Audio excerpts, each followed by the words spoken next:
All right, so welcome to A Course in Miracles Satsang. Today we're going to be looking at Workbook Lessons 70 and 71. And we're going to do a meditation from one of those lessons. So let's get into it. Okay, you don't have to have the book if you prefer, because I'm going to be jumping around between those lessons. So I'm not going to be telling you what I'm reading from. So you might prefer to have the book there. You might prefer to just sit and listen. So lesson 70, my salvation comes from me. So what I'd like you to do, just for, say, 2 or 3 minutes, this meeting goes probably about an hour and a half today, and possibly a bit longer depending on, well, I don't know, generally between an hour and 2 hours. Okay, thank you. My salvation comes from me. So let's just sit for a couple of minutes and repeat that really just slowly to ourselves. So just take a couple of deep breaths and just repeat, my salvation comes from me.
Okay, so I'm going to start to read this and go into a discussion about what this really means.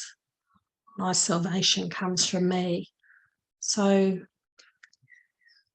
for me, when I read the word salvation, when I first started the course, I really didn't like the word because it reminded me too much of religious speak, that I had to be saved, and that, if I didn't believe in Jesus, that I wouldn't be saved, and all this sort of stuff. So sometimes when we come to the course, we might encounter words that trigger us from some past. So part of the first few years for a course, me studying the course, was really undoing the prior meanings to things and coming to be really comfortable with the word. And even in my original book, I've actually crossed out words and written the word I liked. But after a while, I realised that I had to not resist anything and come to just use the word and use it in the way that Jesus is presenting it now, in a new way. So my salvation comes from me. My happiness comes from me. My peace comes from me. My freedom, my free mind comes from me.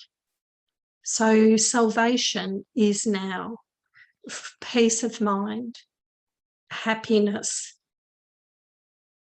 joy and freedom, a tranquil mind, he calls it. So that is salvation. Salvation is the peace of God.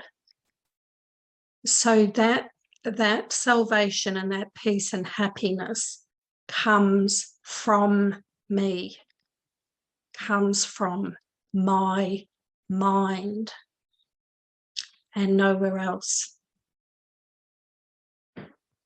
So all temptation is nothing more than some form of the basic temptation not to believe the idea for today. So this whole talk is going to be about how we try to decide that salvation comes from anywhere else except from my mind, me, my thoughts. Salvation. Now, when I read this, I might, rather than the word salvation, I might actually use other words. I might actually use the word happiness, because if you've had some religious upbringing, you might, it's nice to read it this way so that you can really feel the change of it. Happiness seems to come from anywhere else except from you.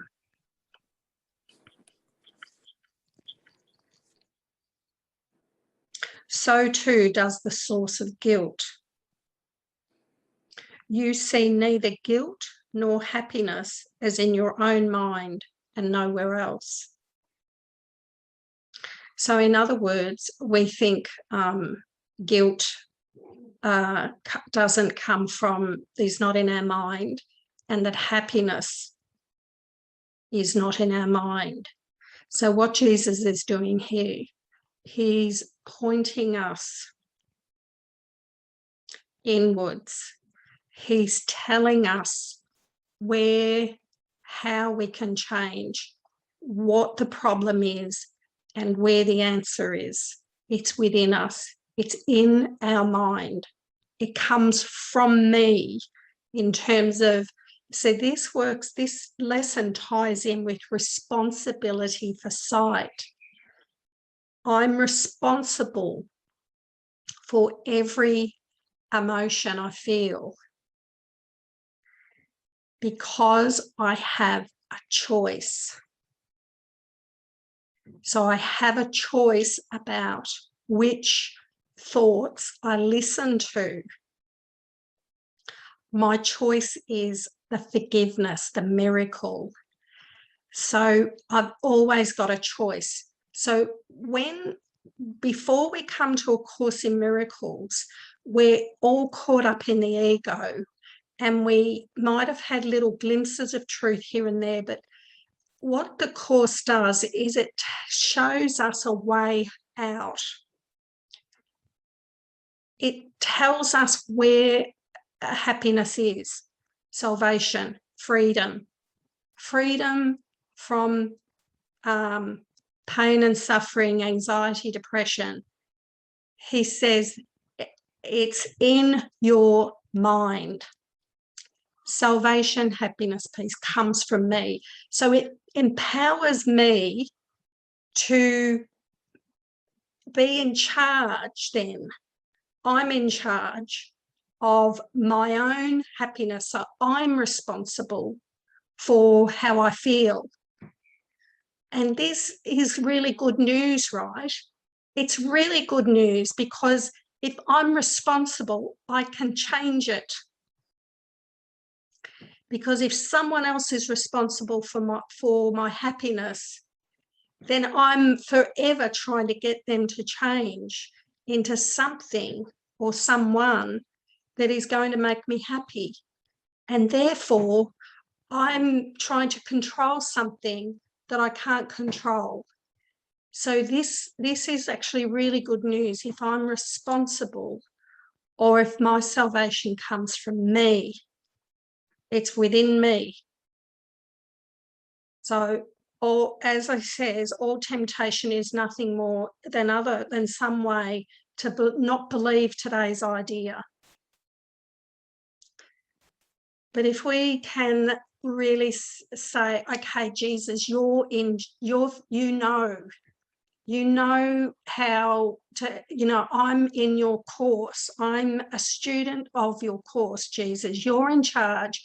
You've written a book. You're not here in form, but you've given us this book. You've given us your words, and you're telling me, because I want to be happy. I want to be free. I want to be well.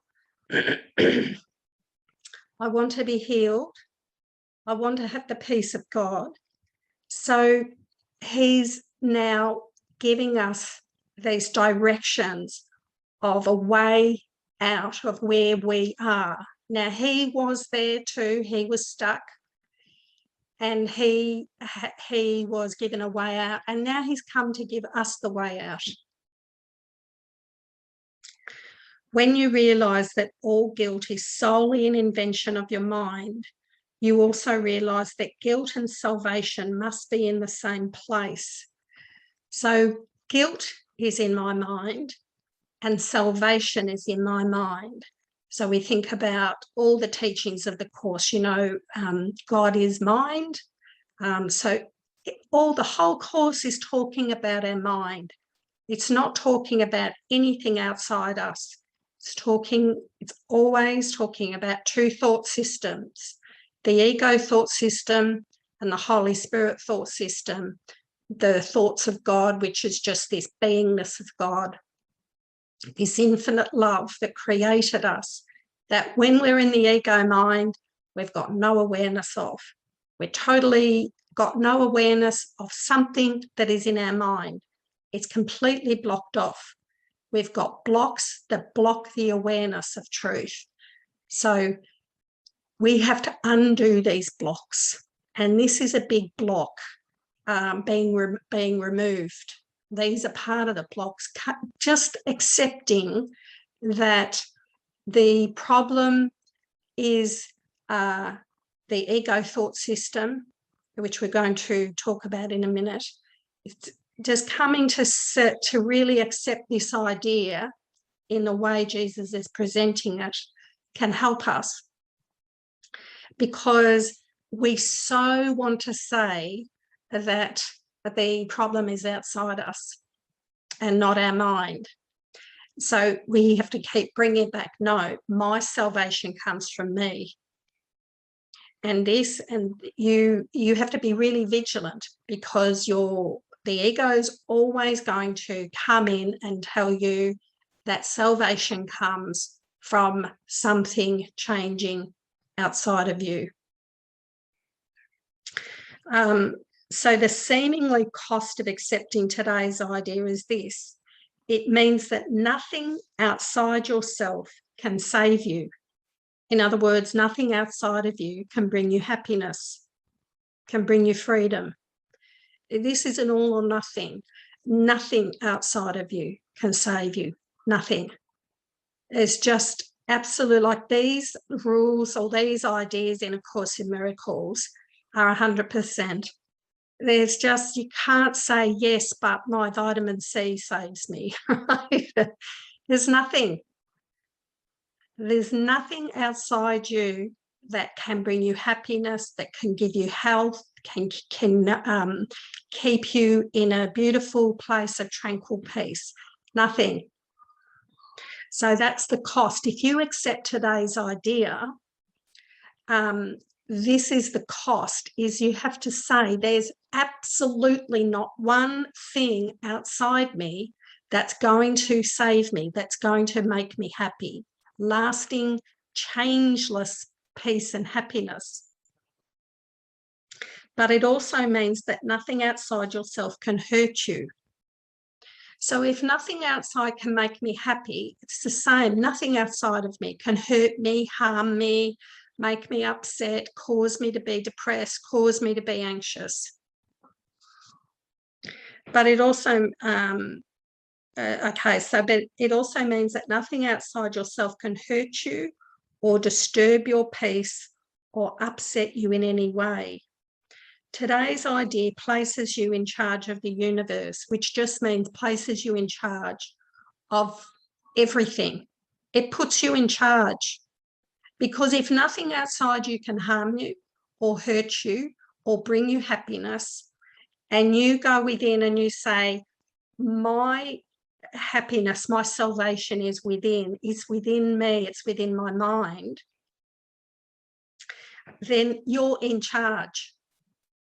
You're now fully responsible for the choice that you make.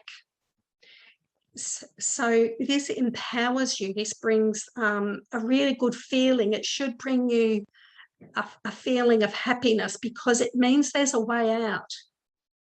It means there's a way for you to know that even when you get sick or you get depressed or anxious, you can remember this lesson to yourself and say, actually, I'm not a victim of the world I see. I have a choice.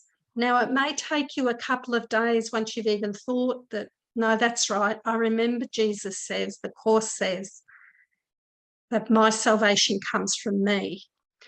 But it means that whenever you're really down and out, whenever you're overwhelmed, whenever you find you're sick or fearful or whatever, this lesson really reminds you that there is a way out. You're not a victim. If you're lying in a hospital bed sick, or you're in a lot of pain, or you're in a psych ward with anxiety, if you know this, you can start to slowly turn it around. It may not happen overnight, but it starts to turn you around a little bit and say, actually, let me look at what he tells me why I'm upset. Okay, so I'm now going to go to lesson 71 and talk about let's tease out this, how I can be saved, how I can have a happy, peaceful mind. So only God's plan for salvation will work. So let's have a look at the ego's plan, and let's have a look at God's plan. And Jesus is saying that only one plan will work. So the ego has its plan. Now we have to look at this ego plan. You have to really look deeply at the ego's plan, because that's the only way you come to the conclusion yourself, through investigation, through inquiry, whether it works or not. So if someone had a plan to build a house and it was never going to ever build the house, would you want to look at it and say, this isn't going to work? So what happens is we're in an ego's plan for happiness that never, ever, ever works, right? And the ego does have a plan for happiness. It has a plan. Jesus says, it says, if you follow this plan, you will be happy. So it's like it's a lie, right? That's a lie, because it never actually leads to happiness. But what happens is the ego will continually tell you that, right? No matter, even though it's always failed, the ego always comes back and says, yes, but let's try this. And then let's try that. But what happens is Jesus is asking us to take some time out, really sit quietly, really say, has the ego's plan ever worked? Because it has a plan. It's really important to remember, to really, like, you have to take these very serious, these teachings as they're presented. If you take them seriously and do them as he asks you to do, which is sort of what we're going through today, you can really come to your own conclusion. Because people can tell you, oh, the ego's plan has got a plan and it won't work. But it's the moment that you see it that changes you. Because once you see that this plan never works, nothing can ever convince you again that it will work. And we have to see that it doesn't work.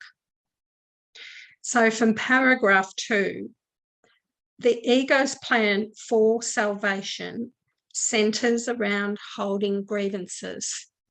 okay,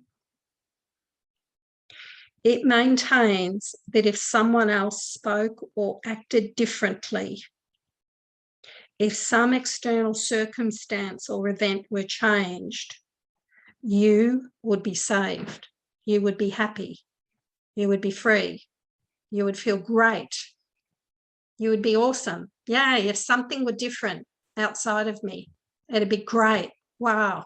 Just if that one person would just do something else. If this lockdown finished, or this, this coronavirus would piss off, oh God, I'd be so happy. It's just this, I'm speaking in very layman's terms because this is how we think, right? Let's not glorify it. Let's not, he says, don't call it by another name. Really look, really be honest. What am I thinking about this? So let's be clear. The ego's plan is a grievance. And now it's really important to take the time to say, what is a grievance? So the ego's plan is a grievance. That's its plan for your happiness. A grievance is wanting something outside you, someone else to change, some situation or some event to change. That's a grievance. And it says, the ego says, if the people at work were better, if I had more money, everything, it tells you that happiness lies in something outside you changing. Now, because we're all in the ego thought system, we all can see that that's what we think, right? So for today's inquiry, I'd like you to write down, so just let me sort of preface something first. You don't have to do writing if you don't want to. You can just think about the answers to yourself. But I would encourage you to write it down, because I felt when I did all my inquiry, writing it down really helped me. I don't know, it just sort of seemed to shift it easier and quicker, especially in the early days. So when you write down these answers, just remember you can rip up the piece of paper and throw it out. You can burn it. You're not reading anything out today. This is for you. This is just for you to become aware of what's in your mind, to shine a spotlight on the ego's plan for your happiness. So I want you to think about anyone in your life that you have now that you want them to speak or act differently. If you just the thoughts that, even it's the tiniest thing, even if it's something like it doesn't matter, it's just whatever you want that person to do differently. Any actions you think they should do, it's even the slightest thing, and just keep writing, and I'll maybe give 5 minutes, 5 or 10 minutes, and just empty out all the rubbish. No one's going to look at it except you.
So think about, keep writing, keep going with this. Think about your parents, your children, brothers and sisters, other family members, uncles, aunts, cousins. Think about work colleagues. Think about other people in the Zoom groups.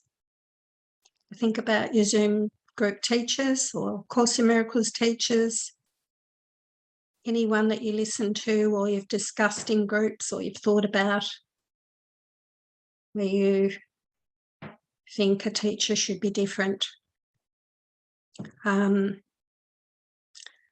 Friends,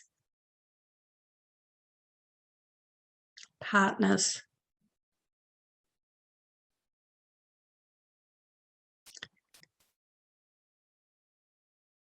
politicians,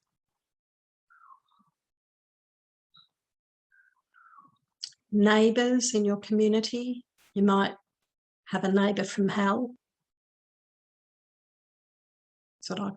A lot of people have issues with neighbours. And I went through that too. I had a neighbour. I've talked a lot about that in my past talks. So, we have to be really honest with how our ideas.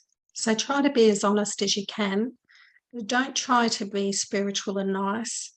In this example, you just really be what you really feel. Like if you really, really feel a lot of hatred, it's okay, because the ego is hatred. It is intense, murderous rage, right?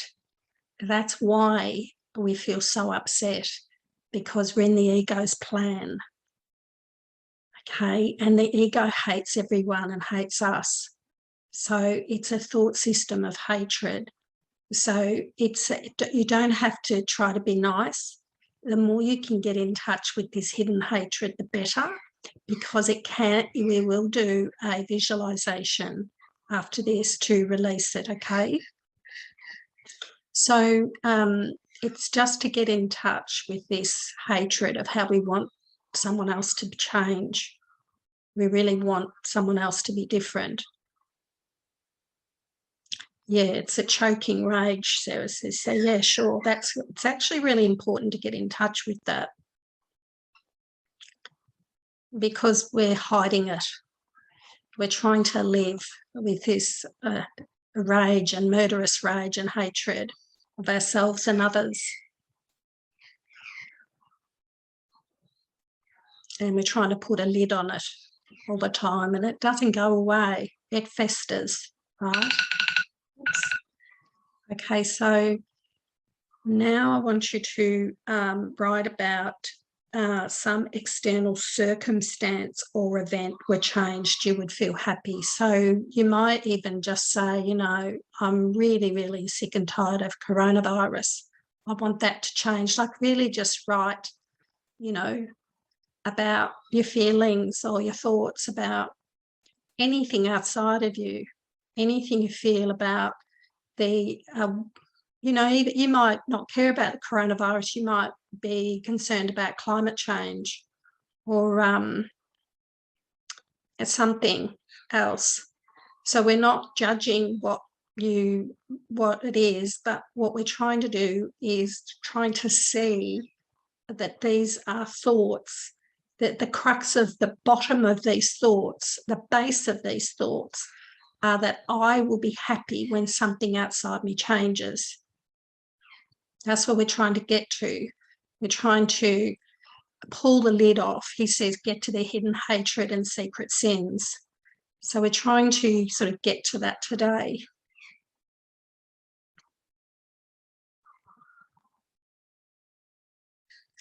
You might love lockdown. You might hate it. I mean, we're in a continuous lockdown. It doesn't bother me, but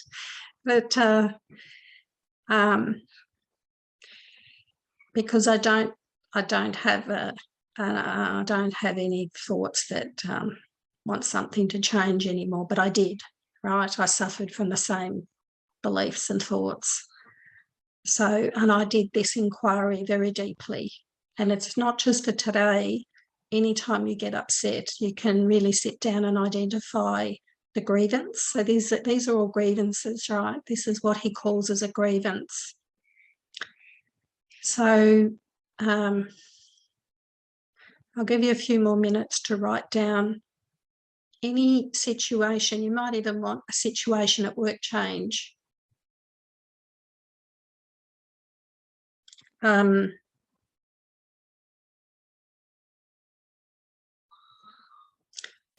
You might want a different house. You might want to live somewhere else. You might want different weather.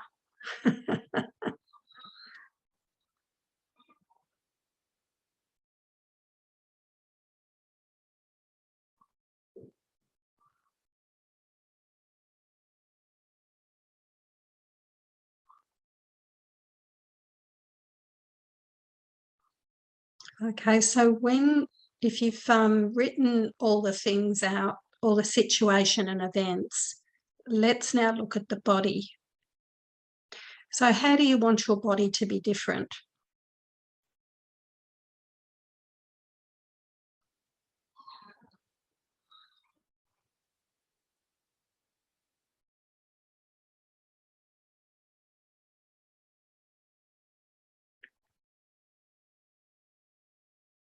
Are you waiting for something to change?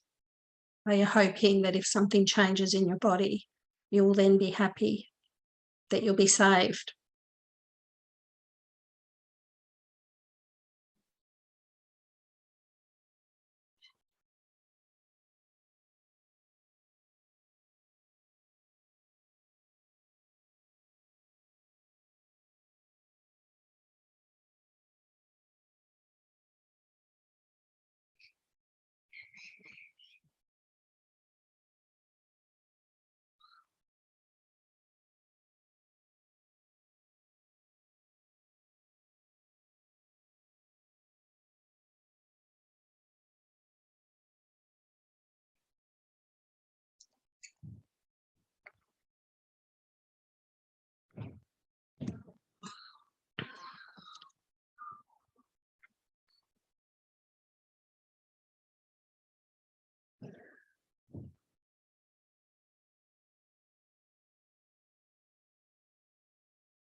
So you've probably opened Pandora's box, right?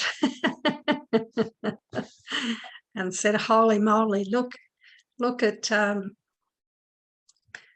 all these thoughts and ideas and beliefs, all these grievances, right?" So you start to become aware of so many things that you want changed to be happy. So this is a really good inquiry if you do find yourself sick or anxious or depressed, or you can start to inquire, what am I now, right now? What is the really big focus in my mind about that something should change outside of me? And if you can identify that, you can then do an application of forgiveness on it and become free of it. So I want you to stop writing now, if you can, or finish off. And then when you finish, just look at the screen so I can see that you've finished writing. You can continue this. You can listen to it again, or you've got the book, you've got the lesson there. You can see the instructions. He's asked us to become aware of these things. So let's just close our eyes, and I'm going to do a forgiveness application on this that you can follow along. All right? So close your eyes.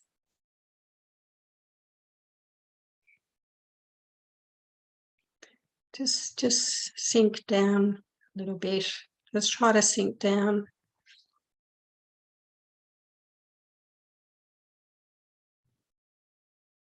I want you to sort of get everything that you just wrote down. You just sort of hold it as like a ball of blackness, you could say, in your hands. It's just have it represented by something in your mind. Just all this stuff that you want to be different, right? Just hold it like I'm holding on to all this rubbish. I'm really holding on to this plan, all these thoughts that this needs to change, that he needs to do this, or she needs to be like this, or this situation needs to change. I'm now holding this, and I'm really, really willing to let it go. Because if freedom lies in not having these thoughts and beliefs about this, if freedom is if my freedom and happiness and peace comes from not holding on to these ideas and beliefs, then I choose that I don't want these.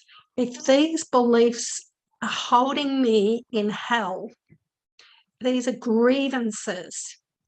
This is what a grievance is. And I now choose, I want freedom, I want peace of mind rather than these. So see yourself releasing them some way.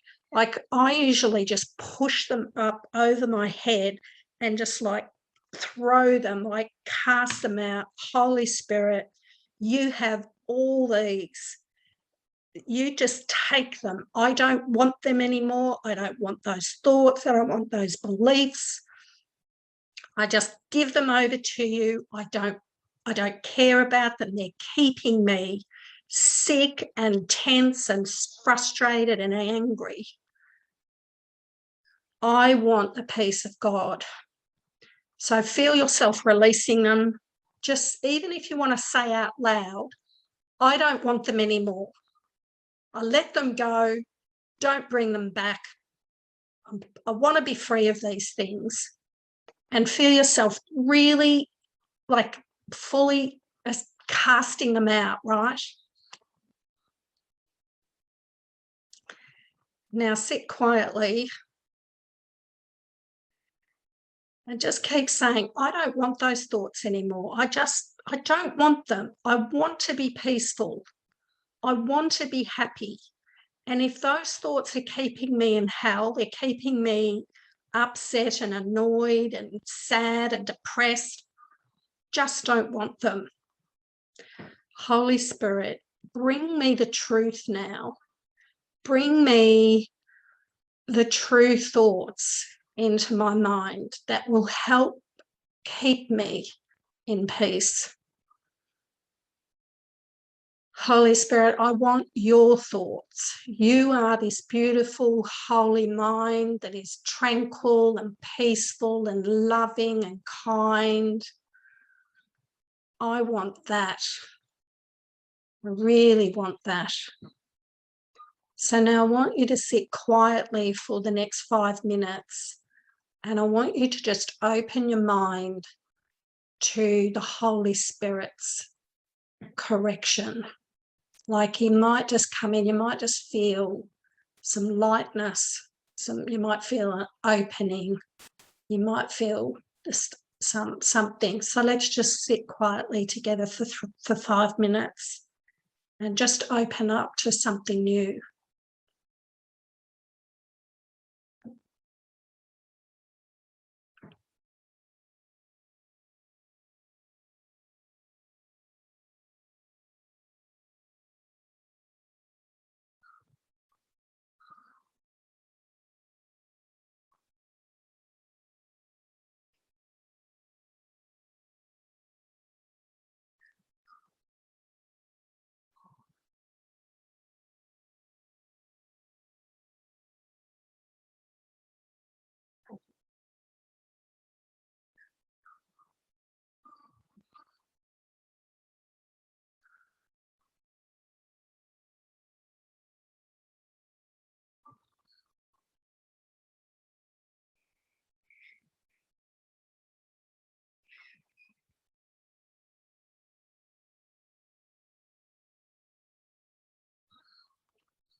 Okay, so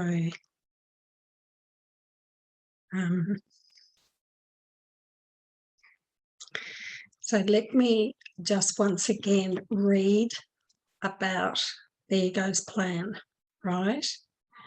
So I just want to say, Ashley, your picture, you've got a lot of light coming streaming down onto you, right?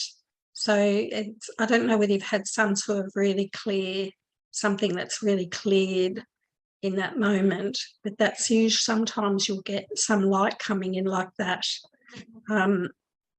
as a symbol, but it not necessarily. Just hang on, I've got to let my dog in.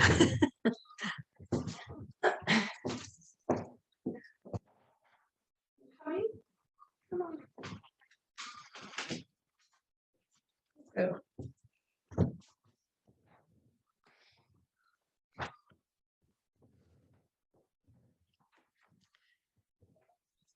So if you're feeling any different right now from how you felt before when you were writing all those thoughts down, you've done forgiveness, right? If you've had a lightness, now it may not have all have gone, you might find there might be even a 20% change in how you feel. It really,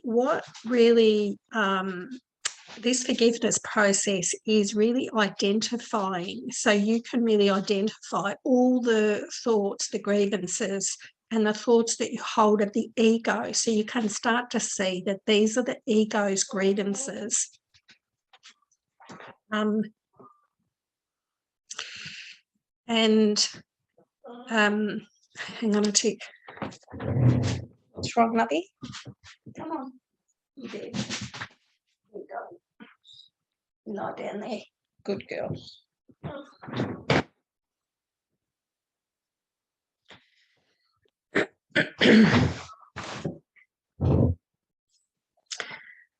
So the forgiveness process. So this is the forgiveness process I use the whole time, really. I mean, I did other things, but this was the main crux of it, was to identify the grievance and really give it, because this links in with the lesson, I want the peace of God, and I always add in above all else. If you want a tranquil mind, you've got the ego, you can't, it's not a matter of stopping the ego, or you don't have to fight the ego.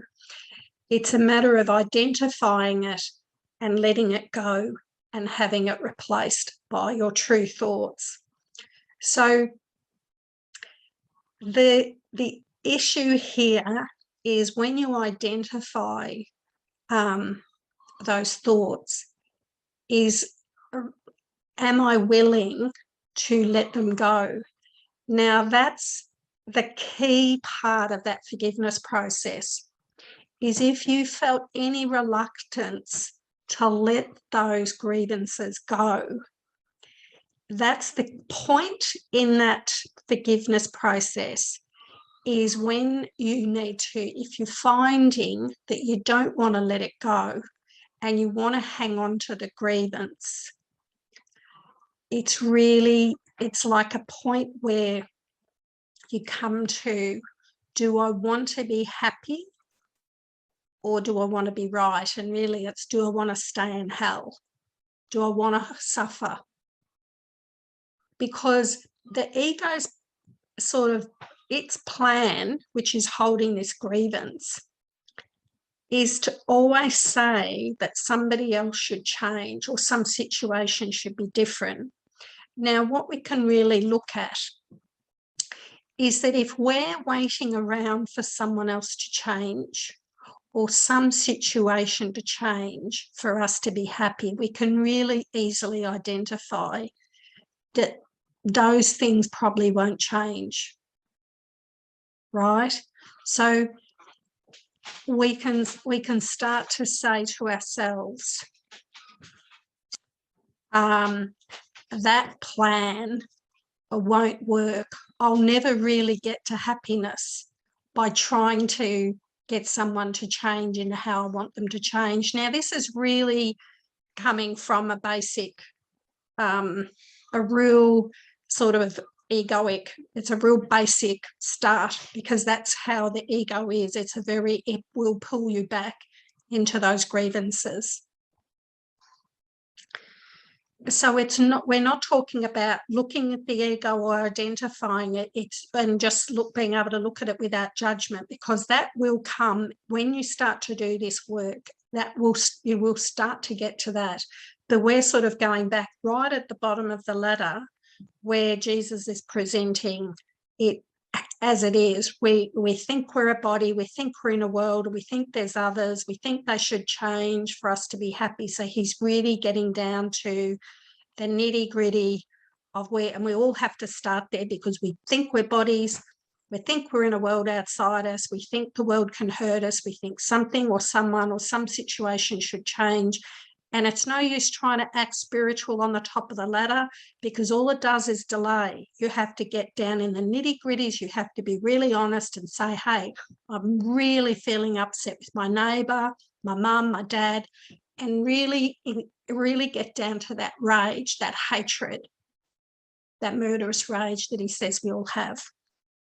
And in that, we start to, as we do these forgiveness lessons, this forgiveness process, we start to see that we can be free of it.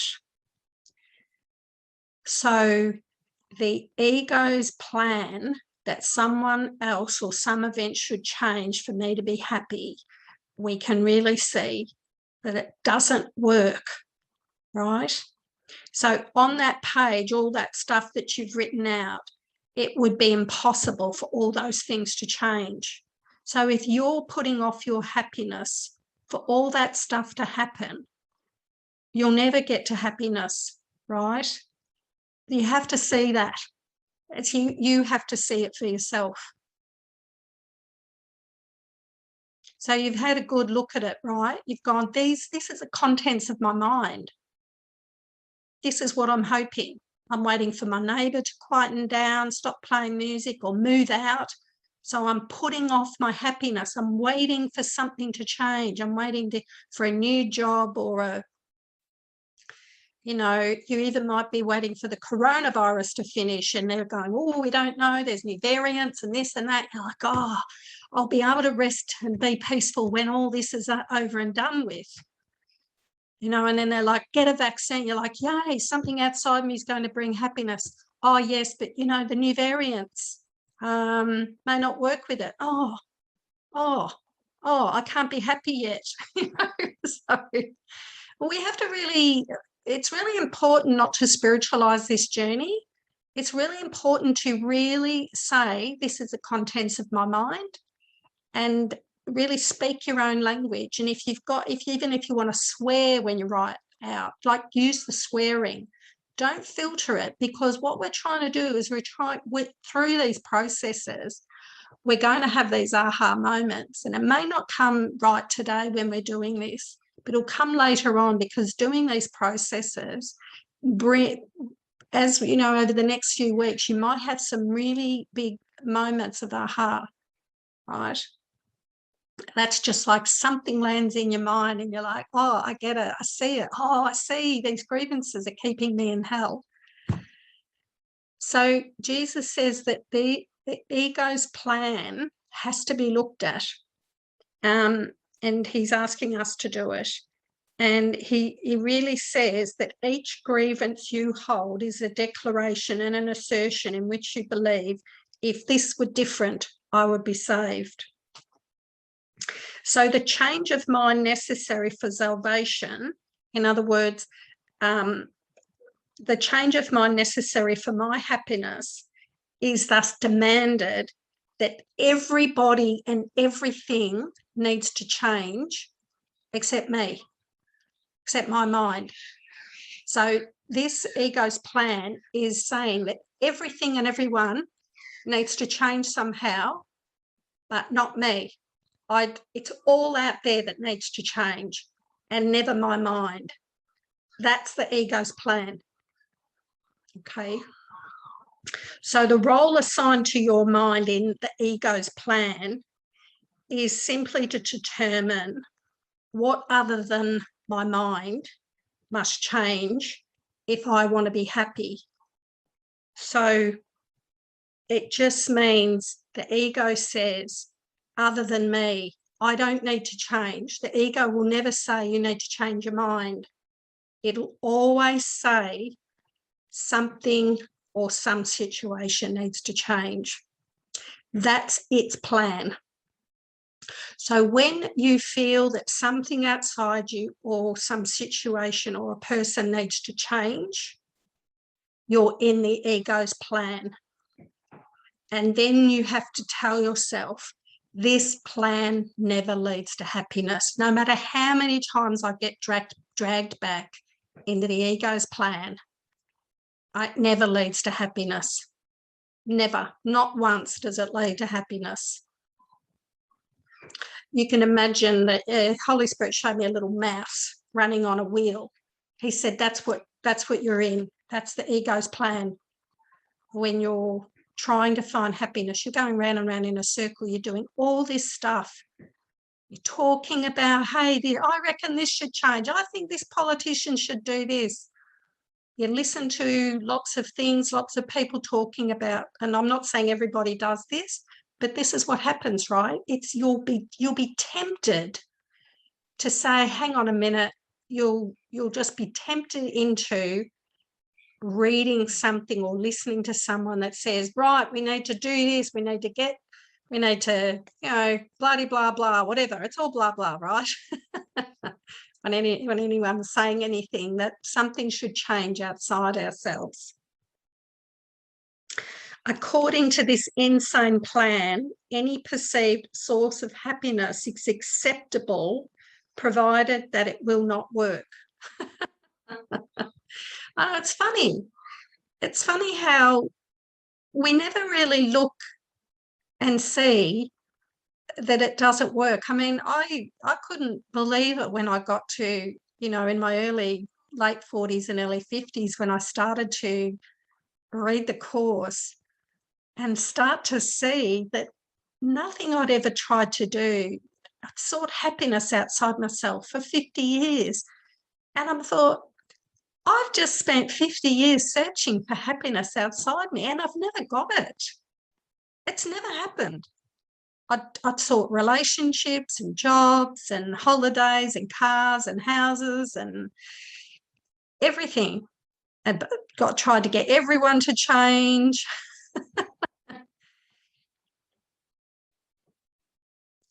Okay, Daniela has to leave. But anyway, it's on thanks, Daniela. Thanks for your kind words. So this will be on a recording if you want to listen in.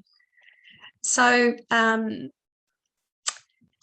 so this is what we have to see. We have to just look back and just forgive it, right? Just let it go and say, okay, look, if I've spent 50, wherever you are, however old you are, just say, look, I've spent all these years trying to get everything outside me to change.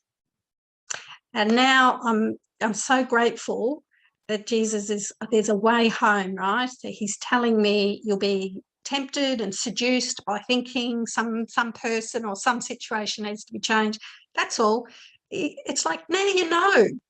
Once you know, you can't unknow it, right? You might forget it. You might get pulled in, oh, gosh, I've been 3 days thinking that, my neighbour should change again.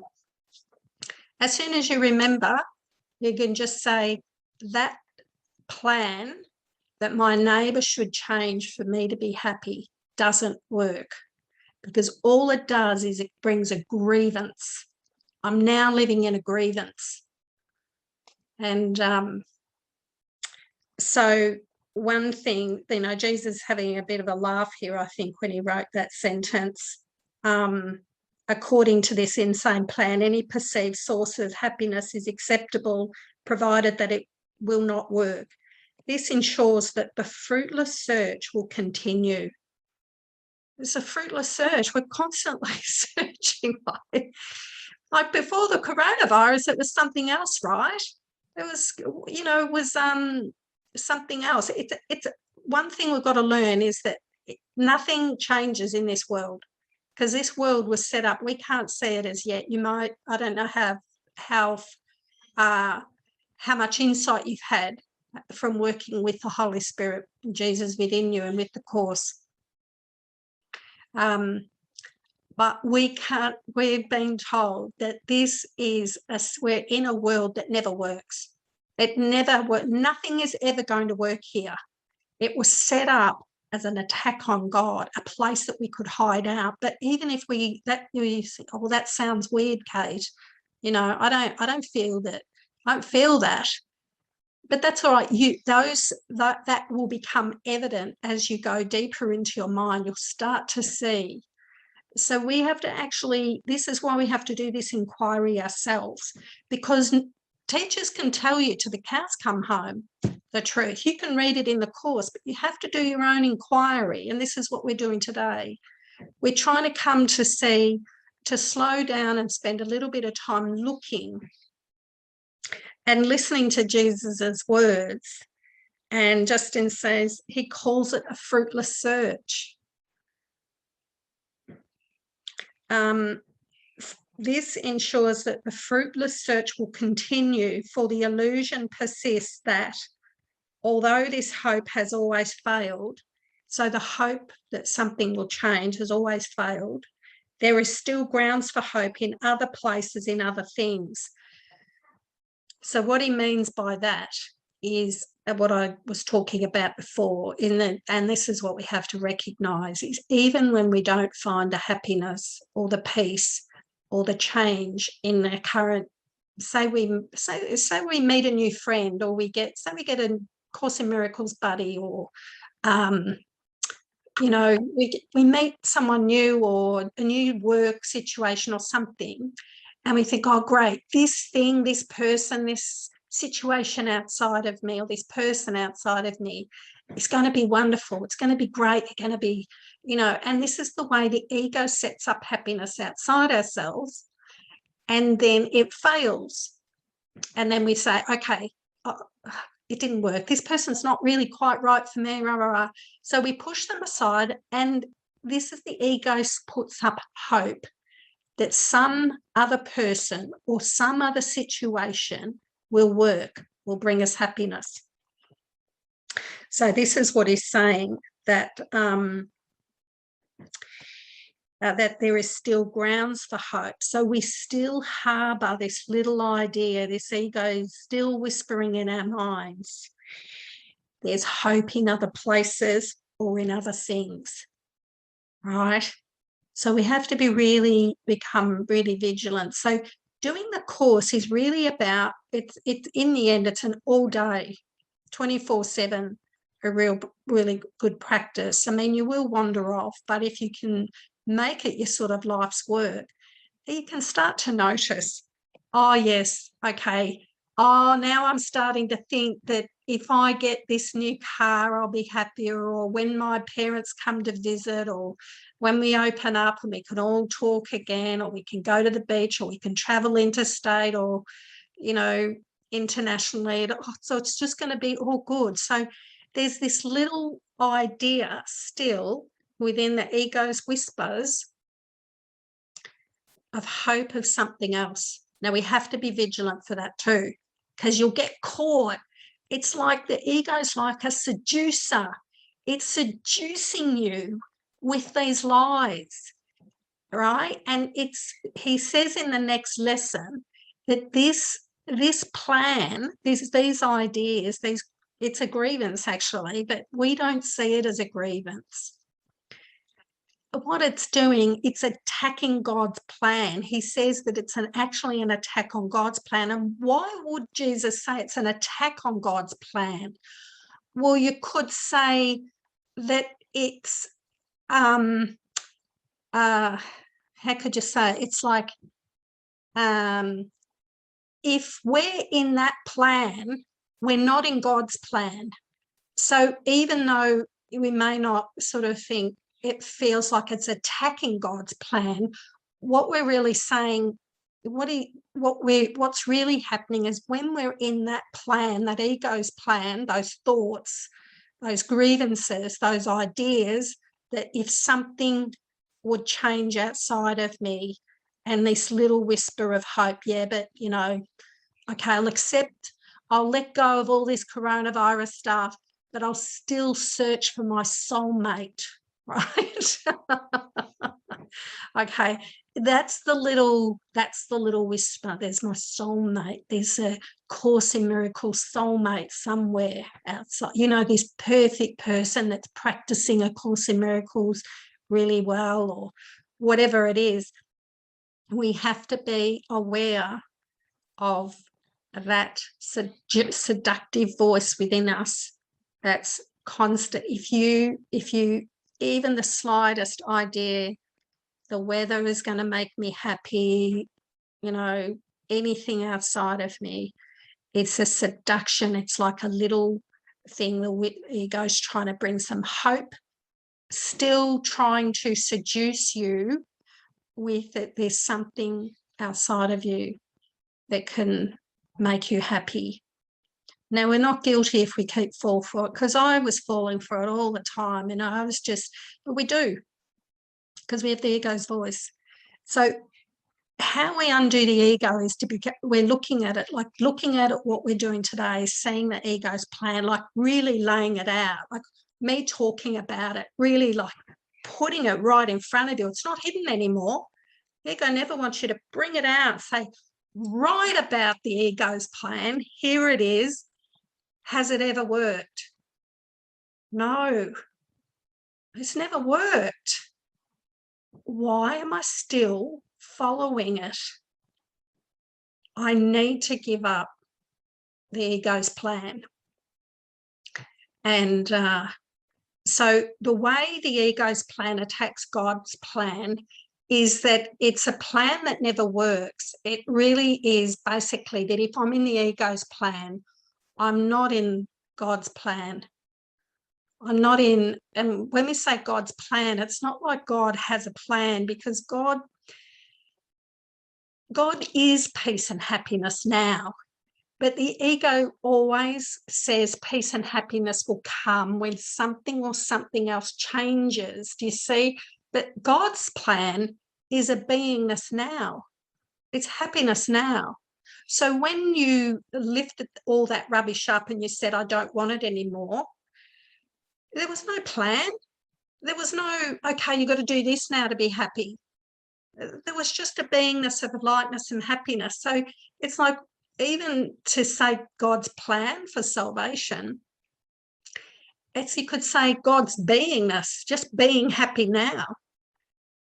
This because that's what God is. It's being happy and peace right now, sitting in that light and being in that light. So there is a plan of atonement, which is where, as this beingness, as having this light and love, that he will now direct us what to do and what to say and where to go. But that's sort of just, you could say, guidance on it, of where to take your light and where to shine your light, and he will tell us how to do that. Just like today, me doing this group.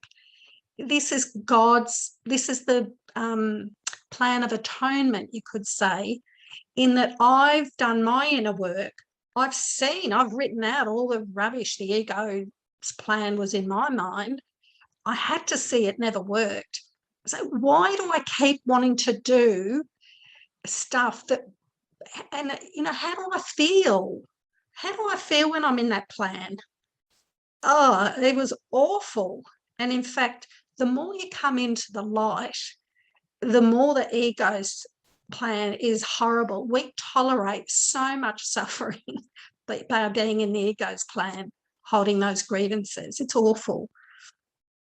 I mean, I was really sick mentally and physically.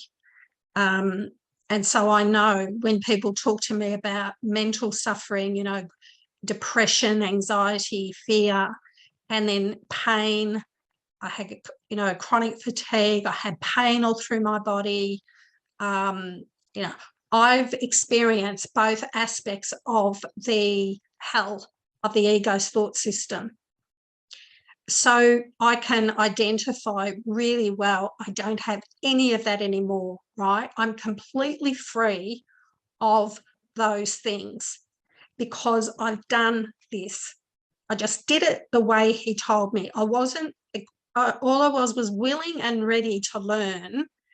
And I just came to say, this is a book that says I can come to the peace of God. I can have a free mind. So what do I need to do? I really need to look at these lessons like we're doing today. I need to not just quickly read it. I've got to get to work. Oh, gosh, I have to do my lesson and tick that box. So I quickly read it, tick it. Yes, I've done my lesson, and off I go into my life. I have to give this the most important part of my day is the lesson. And then the most important aspect of the day is repeating the lesson, doing it as he says. That's the most important thing for me every day, or was. I don't do them, so I don't do them. I don't need to do them because I've done them. But during my mind training period, my job, my relationships, everything came second to this. I had to apply the teachings to what was going on. And then the peace of God, peace started, glimmers of peace, feeling, because I was doing forgiveness, right? So another person, so this is finishing off on the ego's plan. No one really wants to hear about it anymore because, right, we're done with that, Cate. Don't talk about it. Okay, so such is the ego's plan for your salvation. This is what Jesus is saying here. This is it, right? He's saying, I'm showing it to you. You've got a choice. Do you want to look at it? Do you want to be free? I'm showing it to you now.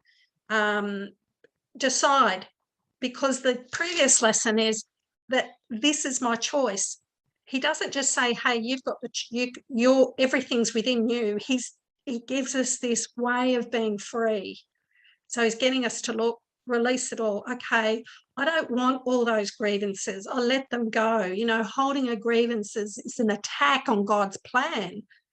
Well, right, because God's plan is for me to be happy right now.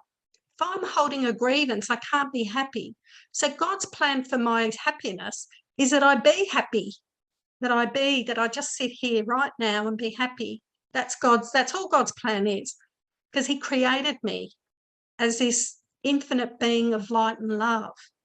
So it's an attack on it, or it changes his plan when I hold a grievance. Surely you can see how it is in strict accord with the ego's basic doctrine, seek it but do not find. So I hope you've had a clearer seeing of seek and do not find today.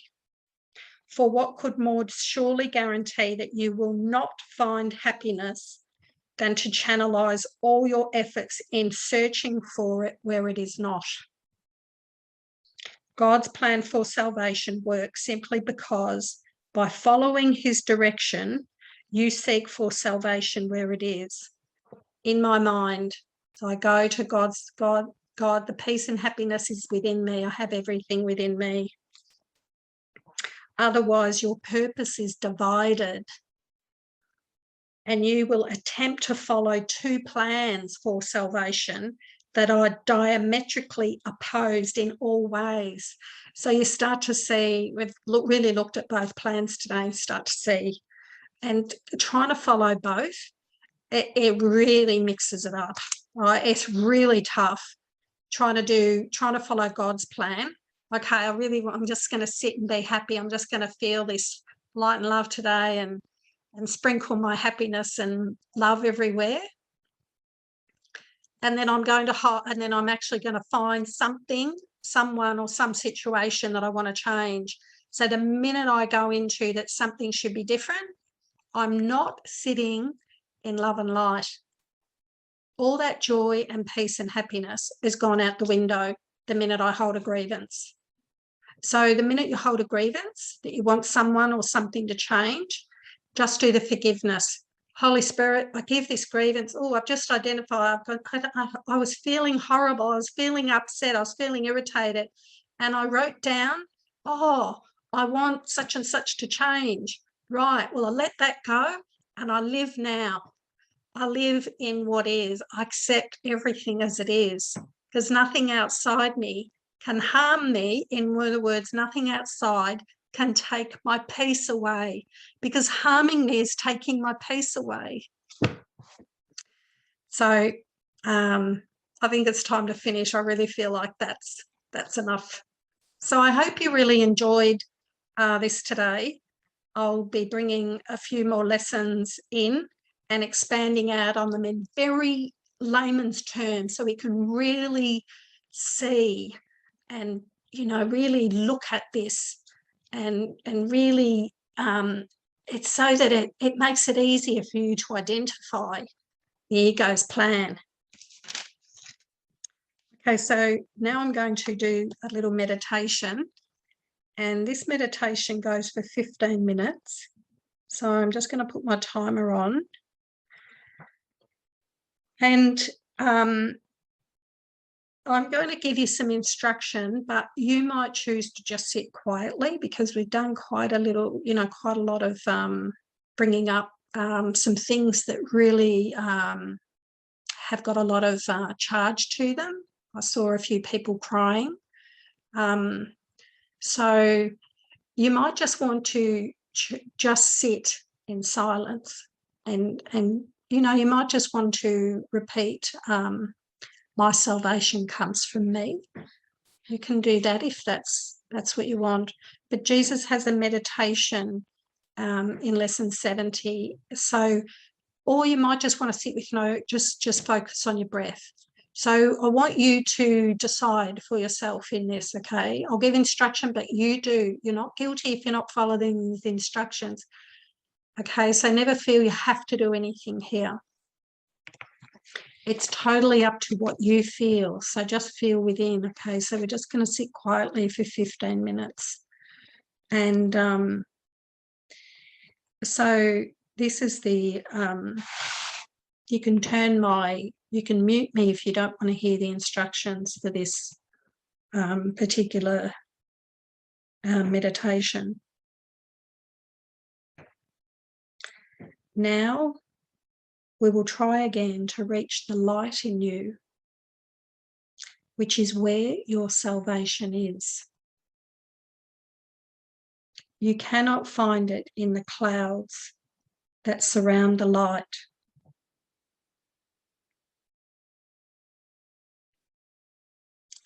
And it is in them that you have been looking for it.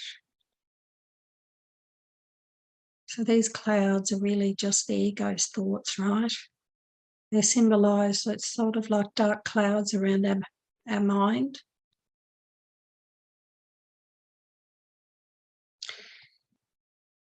So the light is not in those clouds. It is past the clouds to the light beyond. Remember that you will have to go through the clouds before you can reach the light. But remember also that you have never found anything in the cloud patterns you imagined, that endured, or that you wanted. Since all illusions of salvation, all illusions of happiness have failed you, surely you do not want to remain in the clouds, looking vainly for idols there, when you could so easily walk on into the light of real salvation. Try to pass the clouds by, whatever means appeals to you. If it helps you, think of me, that being Jesus, or you could even think of me, Cate, holding your hand and leading you on. And I assure you that this will be no idle fantasy.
So I've got 2 minutes to go.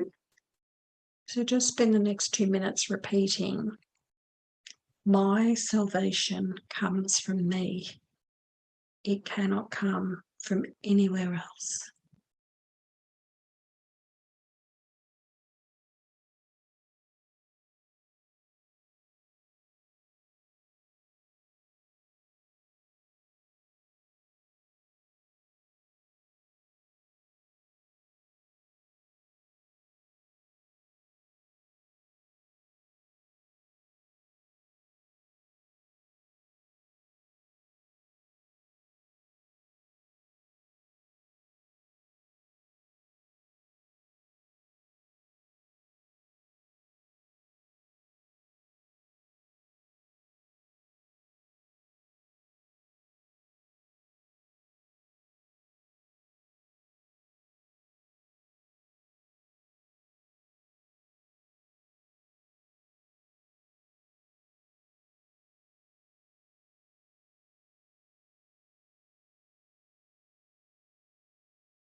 Okay. So thank you, everybody, for joining today. Just remember, our salvation comes from us.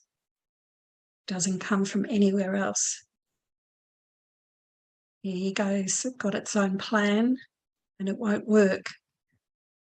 You have to investigate for yourself how it hasn't worked. You have to be vigilant to notice the thoughts that whisper this little hope that something outside of you is going to bring you happiness. We're each part of that, right? We're all doing it together as a group, but individually. We need to really be vigilant again about what we've discussed today, become more and more aware of the thoughts that tell us that something needs to be changed outside of us for us to be happy. So it's been wonderful to present these teachings today and to join you all. Let's do a little blessing. If you'd like to unmute your microphones.